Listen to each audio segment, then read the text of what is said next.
pagi. Pagi. Sebelumnya mungkin kita bisa perkenalan terlebih dahulu. Bisa dimulai dari kakaknya. Kenalin, nama aku Alda, biasanya dipanggil Alda aja.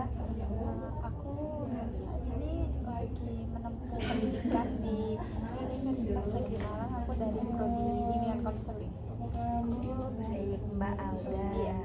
Oke, mungkin dari saya sendiri sebelumnya perkenalkan, nama saya Aliansyah Rahmanisa, biasanya dipanggil Alisa. Nantinya Mbak Alda mungkin bisa manggil saya Mbak Alisa atau mungkin kakak, senyamannya Mbak Alda aja ya. Oke, Mbak Alda. Mbak Alda ini sebelumnya apakah pernah melakukan sesi konseling? Udah lama nggak pernah ya, dulu pernah. Karena mungkin udah lama nggak pernah nih, saya jadi kayak awam lagi gitu loh Bu sama sesi konseling. Oke, baik. Mungkin saya bisa menjelaskan kembali terkait proses konseling, yang mana di sini tentunya saya sebagai konselor atau pembimbing Mbak Alda yang membantu proses atau jalannya konseling pada pagi hari ini ya.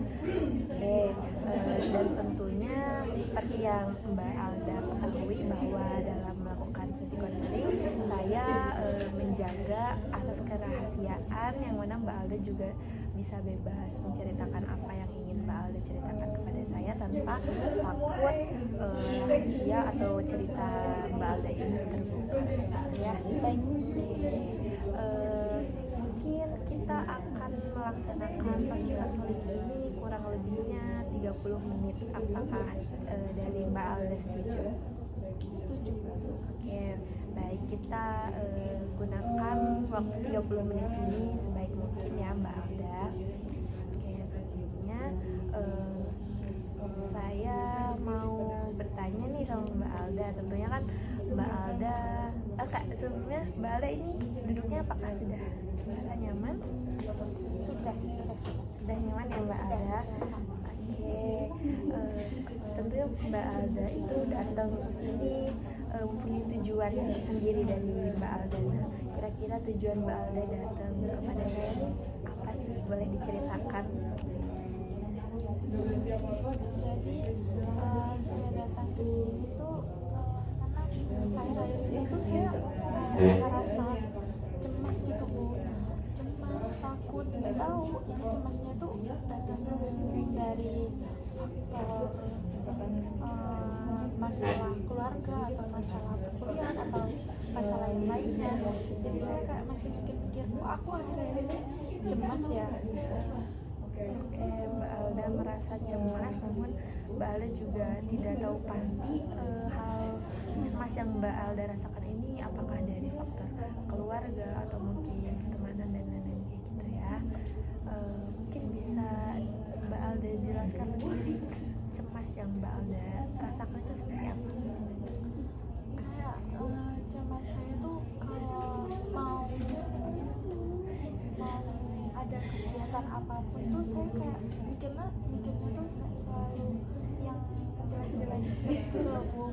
Kalau misalnya nih, kalau saya berangkat kuliah ada kayak mau maju buat presentasi gitu, nah saya mikir aku bisa nggak ya, nanti bakalan disalahin nggak ya kalau jawabnya benar. Jadinya saya kayak walaupun nggak ada apa-apa, walaupun nggak sesuai pikiran saya tuh, tapi saya tetap ngerasa cemas sama takut. Oke, Mbak Alda merasa bahwa Mbak Alda selalu cemas terhadap apapun yang sebenarnya tuh belum terjadi gitu ya. Jadi Mbak Alda ibaratnya kayak overthinking kayak gitu. Ada beberapa hal lain selain Mbak Alda merasa cemas ketika di perkuliahan? Ada sih, karena dulu tuh pas zaman dulu ya, lama banget sih, pas SMP kelas gitu Bu. Jadi kalau presentasi ke depan, kalau jawabnya nggak sesuai yang benar-benar bener gitu, pasti akan kayak diselain. Terus kalau pas habis presentasi habis jatuh, teman-teman pasti bilang gini, kok Alda jawabannya kok gitu sih, kan nggak benar gitu. Jadi kayak ngerasa aku nih kayak salah banget yang ngejawab gitu, emang harus ya benar.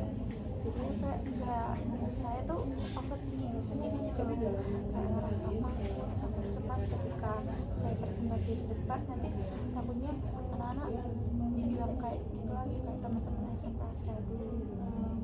Oh baik, jadi sebelumnya Mbak Alda memiliki pengalaman yang buruk ya terkait kecemasan yang Mbak Alda takuti saat ini. Oke baik. Namun apakah dari kecemasan yang Mbak Alda alami ini adakah mungkin sebenarnya bukti yang menyatakan bahwa teman-teman Mbak Alda tuh kayak berkata demikian setelah Mbak Alda melakukan presentasi?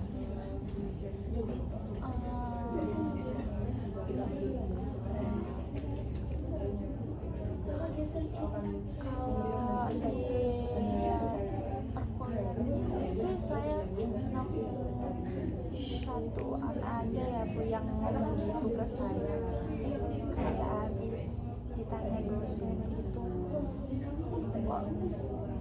kok kamu jawabnya gitu sih Alda. Jadinya saya pas habis keluar kelas tuh pasti saya nanya ke teman dekat saya kayak gini, emang aku salah ya nggak jawab. Terus teman dekat saya ini pasti enggak kok, cuma mikir mereka aja. Jadi kayak walaupun saya udah ditenangin gitu sama teman saya, tapi saya tetap kepikiran gitu loh. Kayak kan kalau disalahin itu rasanya nggak enak banget ya. Jadinya saya tuh kayak timbul rasa benci karena yang ngomong itu tadi yang nyalain saya.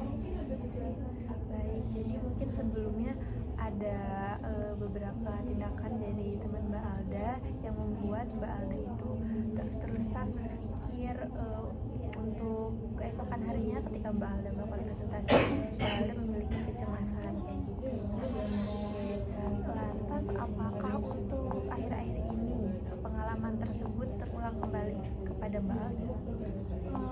Kalau akhir-akhir ini enggak sih Bu, cuma karena sering ke distract sama pikiran saya tadi yang beranggapan teman-teman saya kesian saya tuh, saya jadi punya perasaan cemas, takut, dan kayak menganggap teman-teman itu kayak apa sih gitu ya, kayak nggak tahu, tiba-tiba kayak benci gitu Bu, kalau habis presentasi jawab pertanyaan dan nggak tahu lah, pokoknya ya kayak tiba-tiba benci, nanti dikatain lah gitu.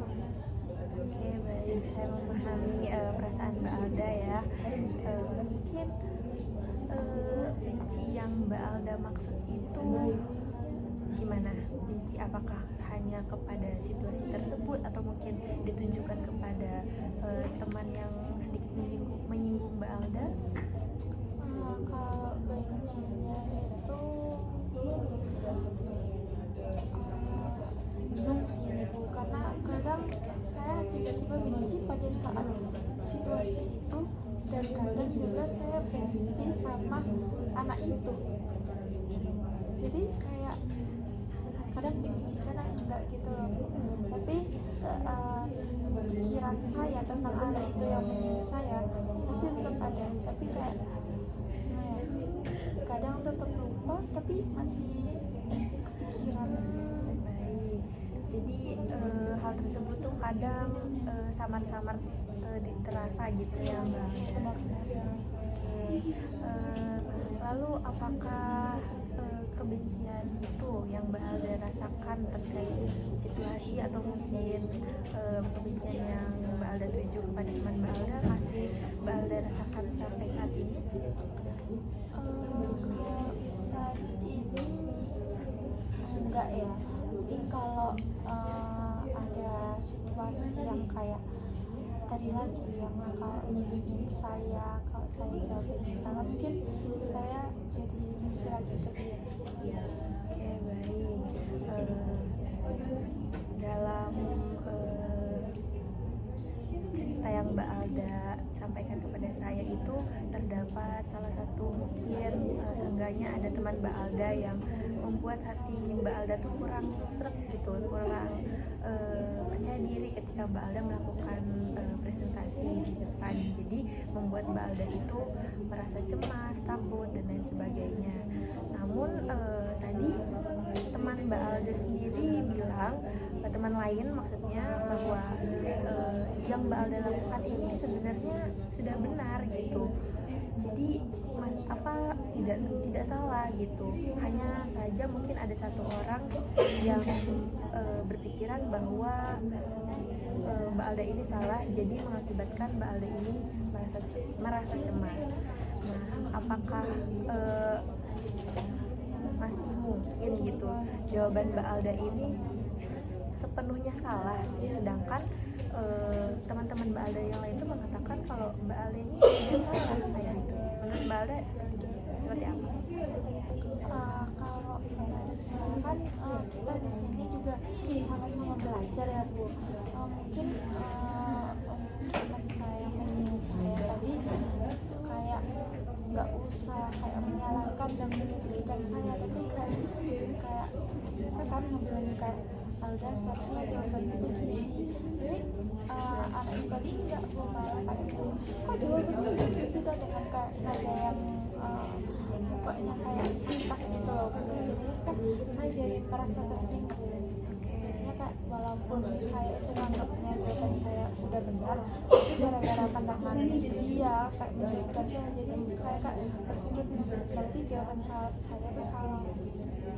Oke, baik. Dengan adanya perkataan dari teman Mbak Alda, jadi Mbak Alda juga merasa sedikit tersinggung ya kayak gitu. Oke. Tadi kan Mbak Alda juga menyinggung bahwa kita sama-sama belajar di kelas yang Mbak Alda laksanakan setiap harinya ya. Nah,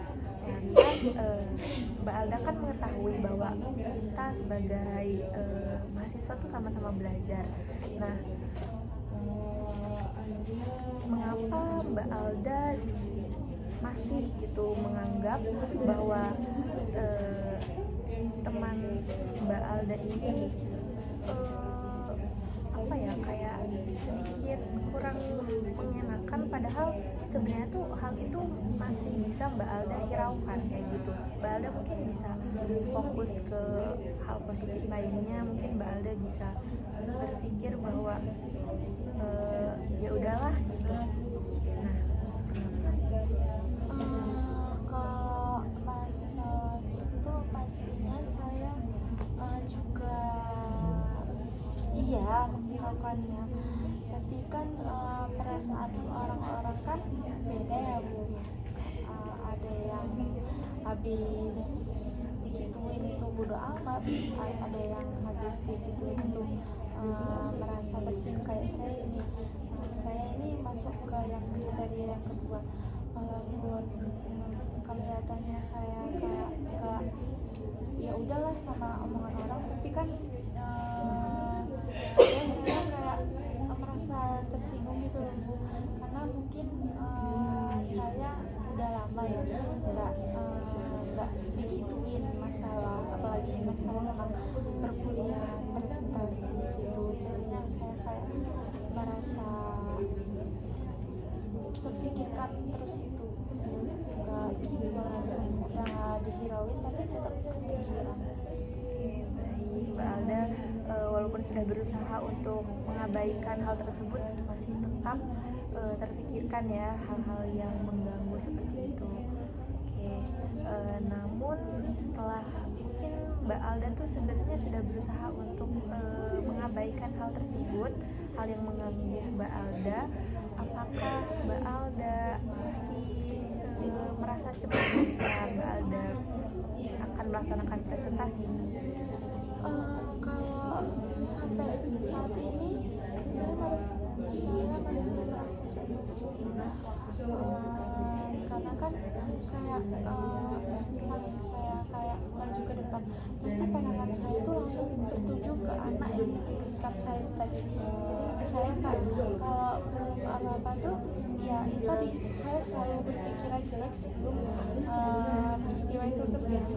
Kayak pasti yang ini nanti menganggapnya aku jawab pertanyaannya salah. Jadi gitu walaupun sebenarnya nggak gitu ya, tapi kak saya tuh tetap mikirnya gitu ke anak itu tadi. Oke, baik. Saya ingin bertanya kepada Mbak Alda, apakah pernah mungkin sekali atau dua kali Mbak Alda tuh ketika Mbak Alda sedang presentasi, Mbak Alda tidak terfokus kepada satu anak itu? Apakah Mbak Alda pernah? Pernah sih, saat anak itu nggak masuk saya ngerasanya enjoy aja, nggak ada pikiran yang cemas, takut, nggak ada. Saya tuh kayak makin kayak ya udah enjoy sama presentasi yang saya paparkan di depan. Oke, baik. Jadi mungkin kecemasan yang Mbak Alda rasakan ini kurang lebih mungkin terdapat dalam faktor lingkungannya seperti itu ya Mbak Alda.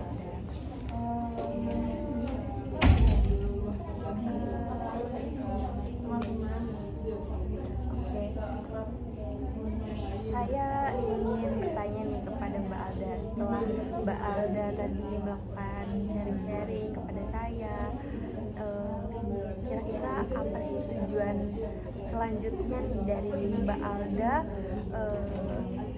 setelah Mbak Alda tuh sadar kalau sebenarnya tuh aku udah berusaha untuk ingin percaya diri ketika presentasi, sudah merasa ingin mengabaikan rasa cemas itu. Kira-kira tujuan Mbak Alda itu seperti apa?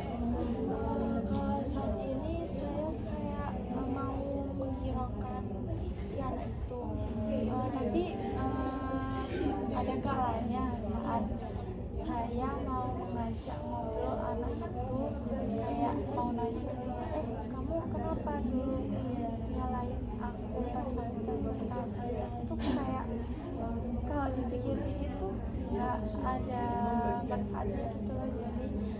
Jadi kalau tujuan yang mau saya capai ya itu tadi menghiraukan ya udah aku mau fokus sama diri aku sendiri untuk bisa lebih enjoy sama kegiatan saat di perkuliahan saat ini. Oke, keren sekali. Berarti Mbak Alda untuk saat ini ingin lebih fokus, mungkin kurang lebih mengembangkan diri dan mengabaikan hal-hal tersebut yang terjadi sebelum-sebelumnya kayak gitu ya Mbak. Baik, sangat keren sekali Mbak Alda. Oke, dari Mbak Alda sendiri nih kira-kira masih ada yang ingin Mbak Alda ceritakan? Sudah tidak ada. Sudah cukup? Sudah cukup. Oke, Mbak Alda juga sudah gimana nih perasaan ketika Mbak Alda bercerita kepada saya? Jadi kayak tahu penting ya ternyata menghindari omongan-omongan yang nggak manfaat untuk diri aku sendiri. Jadinya saya kayak ya udah ya, di sini saya hiraukan omongan dari anak itu tadi. Ya udah, kan toh masih banyak teman-teman lain yang masih mendukung saya. Oke, baik, keren sekali Mbak Alda sudah ya menyadari lah, maksudnya kayak masih terdapat banyak hal-hal positif lainnya yang mungkin Mbak Alda perlu lihat gitu ya Mbak Alda. Baik, sekiranya tidak ada hal lain yang ingin Mbak Alda ceritakan kepada saya, mungkin kita bisa cukupkan pertemuan konseling pada saat ini ya Mbak Alda.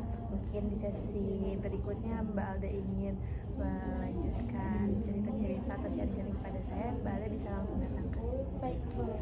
Oke, terima kasih Mbak Alda. Terima kasih juga.